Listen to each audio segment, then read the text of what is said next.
We like to imagine that buyers move in a neat straight line. They become aware, they consider their options, then they purchase. Clean, orderly, predictable. The trouble is, that's not how buying actually works. In reality, buyers loop through a chaotic, nonlinear tangle. They research, they compare, and then they second guess before they decide. Google studied this directly and gave it a name, the messy middle. And winning this phase is one piece of a bigger system I call the conversion ecosystem. There's more of that in the description. So let me be clear about this from the start. The messy middle is Google's term for the research they did on how people actually buy. Understanding it is essential because the messy middle is where the buying decisions are actually made, and most businesses are completely absent from it. If you're on a business, especially as a founder or a professional service, your buyers are looping through this exact chaos right now. Most of what you've built assumes that they're walking in a straight line and they're not actually walking. In this video, I'll explain what Google found. I will show you what really happens inside the middle, why the old funnel is dangerous, and how to be the business that wins inside the chaos. I spent over 27 years in B2B marketing. The businesses that win are almost never the ones with the tidiest funnel. They're the ones who stayed present through the entire loop that the buyer actually took. The messy middle is a concept from Google. The research team studied huge amounts of data on how people actually behave when they buy. What they found was against the models of marketing the world had relied on for decades. They published their findings under the name The Messy Middle, and it reshaped how serious marketers think about buyer behavior. What Google was digging into was the gap between the 2 points everybody agrees on. The moment a buyer first realizes they have a need, the trigger, and the moment they finally make a purchase.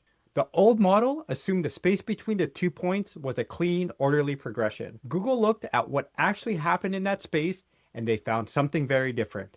Not a straight line, a messy, looping tangle. Hence the name. Why does it matter that this comes from Google specifically? Because Google sits at a unique position to see how people actually research and decide. They can watch the searching, the comparing, and the back and forth on a massive scale. So when Google says the journey between trigger and purchase is messy and nonlinear, it's not a theory or an opinion. It's an observation drawn from watching real buyer behavior at a scale that almost no one could match. The evidence is unusually strong, and the finding generally surprised the marketing world, which had built its entire approach around the funnel. Google's research said, in effect, that the funnel that you've been using is not how buyers actually work. Real buying is messy. People don't march down a funnel. They wander, they loop, they circle through a chaotic, messy phase before they emerge ready to buy. That reframing is what we need to understand because it changes where and how you need to show up. So as we go deeper, hold on to this concept. The messy middle is Google's well-evidenced description of what actually happens between a buyer's first spark of need and their final purchase. Our job is to understand it deeply and figure out how we could win inside it. That's exactly what most businesses fail to do. Before we explore the messy middle itself, we have to take apart the model it replaces, because that old model is still quietly running most businesses' marketing, and it's leading them astray. The old model is the funnel. A buyer enters at the top, aware, moves down through consideration, and then exits at the bottom as a purchase, in a single, orderly, downward direction. Tidy, linear, and predictable. The funnel is appealing exactly because it's tidy. It makes buying feel controllable and measurable. You imagine pouring prospects at the top and steadily pushing them down to the bottom. It gives marketers a comforting sense of order. The problem is that it is, according to Google's research, fiction. Real buyers don't move in one orderly direction. The neatness that makes the funnel appealing is exactly why it makes it false.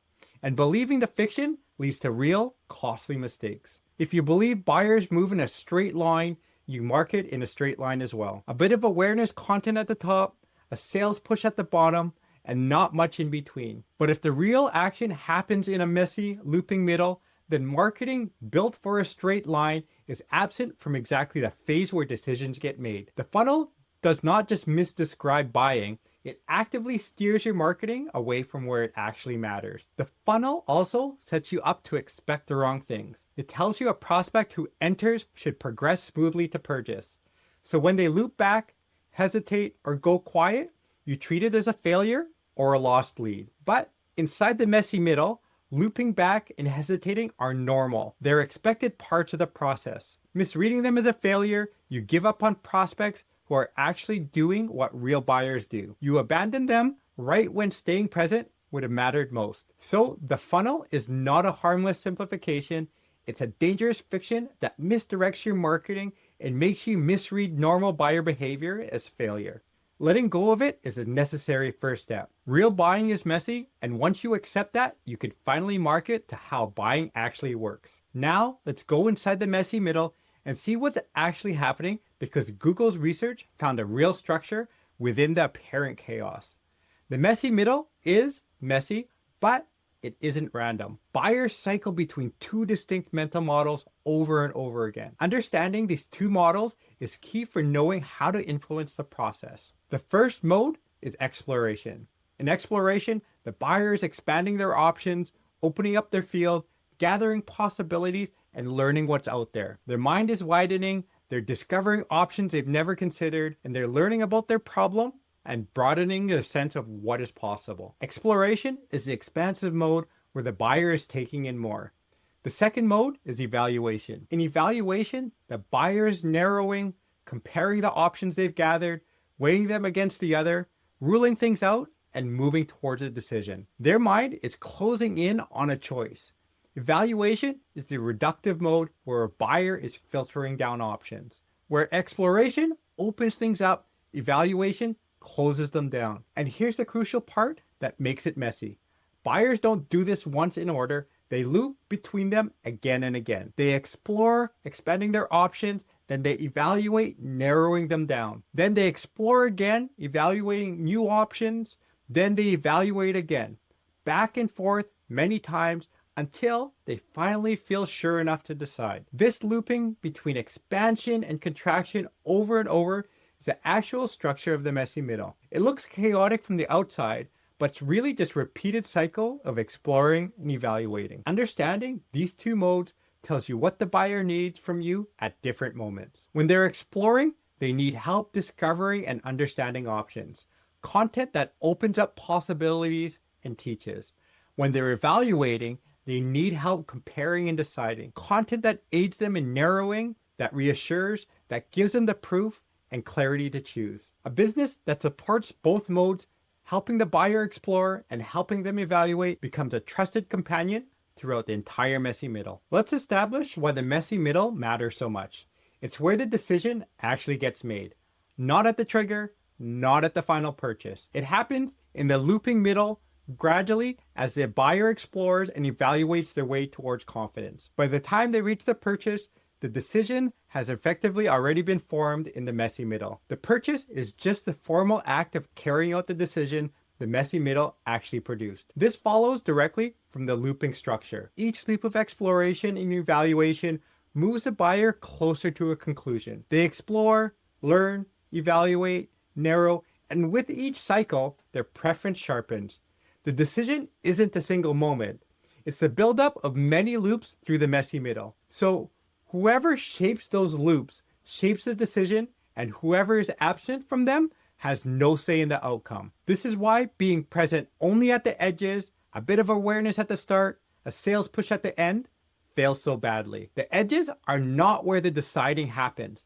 The deciding happens in the middle through the loops. A business absent from the middle is absent from the decision making, no matter how present it is at the edges. You can have great awareness content and great sales process and still lose because you are missing from the messy middle where the real choosing happened. There's a name for exactly this kind of loss. It's called invisible loss, and it's the most expensive kind of loss because you never knew it happened.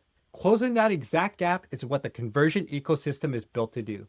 It also explains why the messy middle is such an opportunity.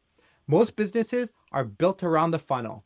They put their effort at the edges and neglect the middle. So the messy middle, the very phase where the decisions are made, is fairly uncontested.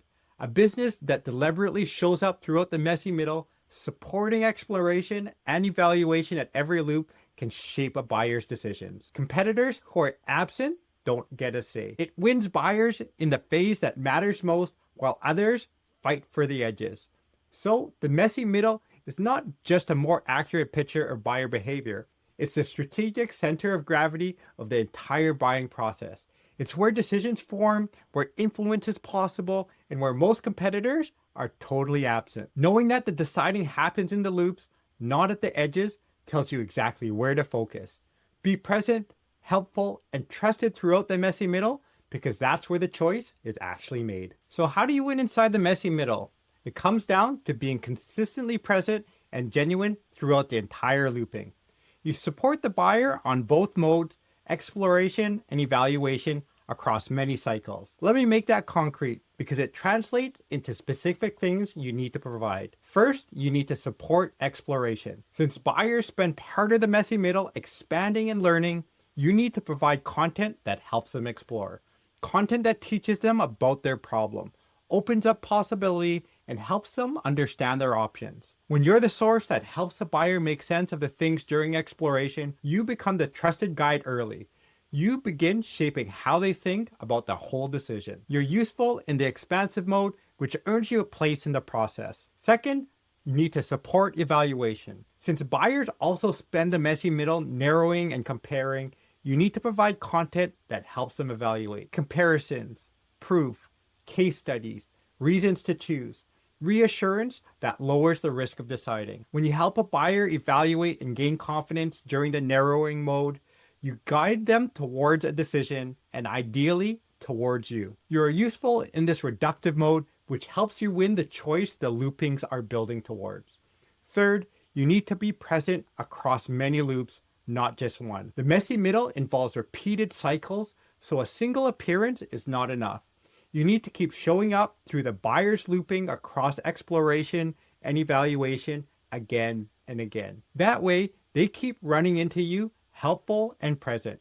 This repeated presence builds a familiarity and the trust that builds up over the messy middle. By the time the decision crystallizes, you're the trusted, familiar option the loops have been converging on. And fourth, you need to accept and even embrace the messiness. Don't expect buyers to move in a straight line. Don't abandon them when they loop back or go quiet. Build your presence to be there for the whole messy process, patiently, however long it takes to loop, because that patience is exactly what most competitors lack. When you support the buyer throughout the full messy looping middle, while competitors give up expecting a tidy funnel, you become different. You become the one who's still there, helpful and trusted when the buyer finally emerges ready to decide. Put it together, and winning the messy middle means this: support exploration, support evaluation, stay present across the many loops, embrace the messiness with patience. Do that, and you become the trusted companion to the very phase where decisions are made. Meanwhile, competitors who believe in the funnel keep missing the place where buying actually happens. Let me place the messy middle in the bigger picture of how buying works, because it connects the two other ideas worth knowing, both of which also trace back how modern buyers behave. Before the messy middle comes the trigger, the moment a buyer first recognizes a need, sometimes connected to what Google called the zero moment of truth, the instant that they turn to research. After the messy middle comes the decision and the purchase. The messy middle is the long decisive phase between them. What ties these two together is that the entire journey from trigger through the messy middle to the decision happens largely in private. It happens through the buyer's own research before they ever contact you. This is why being present throughout matters so much.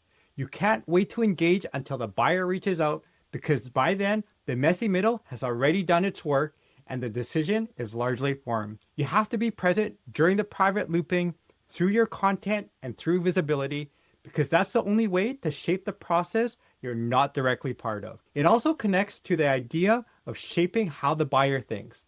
Throughout the messy middle, the buyer is forming their understanding of the problem and the criteria for choosing. Whoever helps them most through the loops, supporting their exploration and evaluation, ends up shaping the understanding of those criteria. So being present in the messy middle is not just about being seen repeatedly, it's about becoming the voice that shapes how the buyer thinks as they loop towards the decision. This is conversation ownership, and the messy middle is exactly where it's won or lost. Presence and influence go together, and it connects to why a connected system matters so much. Supporting a buyer through the many loops of exploration and evaluation for a long, unpredictable stretch of time is not something a single piece of content or a one-off campaign can do. It takes a connected, standing presence, one that could meet the buyer whenever they're looping again and again. The messy middle, by its nature, demands an ecosystem. It needs a system built to be present and helpful throughout the long nonlinear process rather than a few disconnected pieces aimed at a funnel that doesn't exist. This is ecosystem thinking in practice. Marketing succeeds when every part works together, and the messy middle is exactly where disconnected pieces get exposed. So, the messy middle is not an isolated idea. It's the decisive central phase of a private buyer journey, where understanding is shaped and decisions are made. And winning it takes a connected, patient presence throughout. Understanding it correctly, as Google described it, frees you from the false comfort of a funnel and points you towards what actually works, showing up useful and consistently throughout the whole messy looping decisive middle. To put it simply, the messy middle is Google's well-evidenced description of how buyers really behave between the first spark of need and the final purchase. It's not a funnel, it's a chaotic looping tangle. Exploration expands options, evaluation narrows them, and the buyer cycles through both over and over until they feel ready to decide. The funnel is a dangerous fiction that steers your marketing to the edges and makes you misread normal looping as a failure. The decision is actually made in the middle through the loops, which means a business absent from the middle is absent from the deciding. You win inside the messy middle by supporting both exploration and evaluation, staying present across the many loops, and embracing the messiness with patience. Meanwhile, competitors who believe in the funnel keep missing where buying really happens. And because the messy middle is a long, private, non-linear, decisive phase, winning it takes a connected, standing presence and ecosystem, not a few disconnected pieces. So let go of the funnel fantasy, commit to being present, useful, and trusted throughout the whole messy, looping middle, because that, as Google showed, is where the decision is truly made. This is one part of a larger system I call the conversion ecosystem. And every video here builds towards another piece of it. If this video is useful, then make sure you watch this one next. Remember, the most visible, the most valuable, the most trusted business in your market wins. The whole point of the conversion ecosystem is to help you build a system that makes you all three.